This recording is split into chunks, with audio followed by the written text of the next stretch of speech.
Dalam penyuluhan pertanian diperlukan adanya pemahaman mengenai karakteristik petani sebagai penerima materi penyuluhan.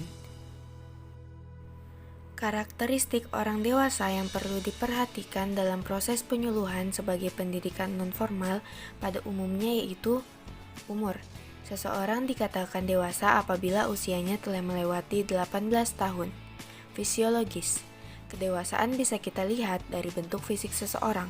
Semakin bertambahnya usia dan kedewasaan, semakin matang pula karakteristik fisik dari orang tersebut. Biologis. Semakin bertambah dewasa, kebutuhan biologis seseorang akan semakin besar. Agama.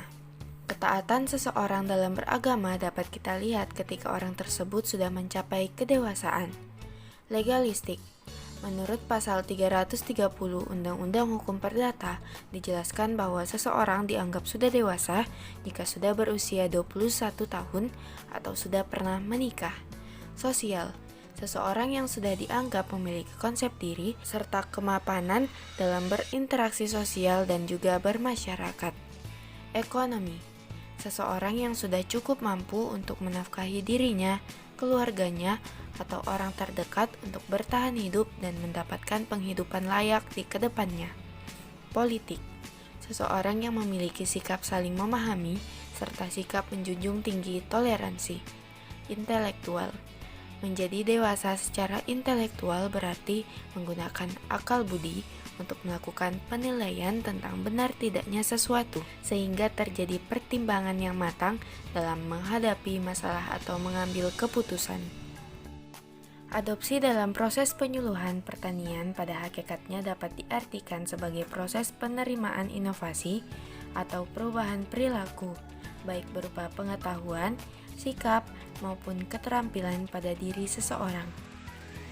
Tingkat adopsi ditentukan oleh ketepatan penyuluh dalam menerapkan metode atau desain apa yang digunakan dalam kegiatan penyuluhan.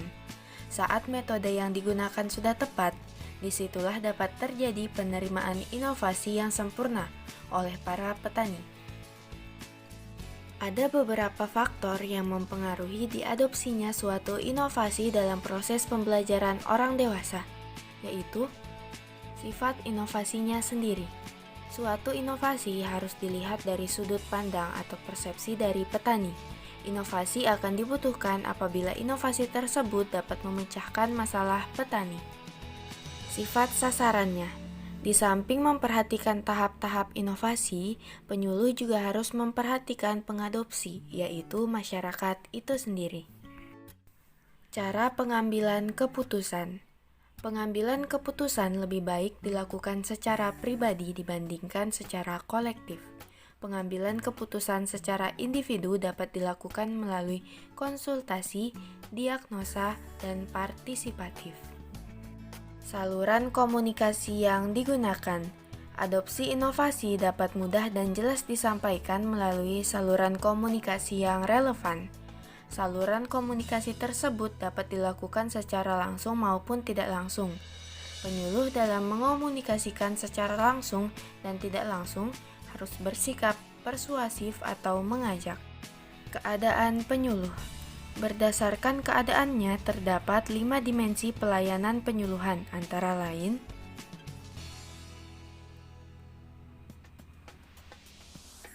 ragam sumber informasi.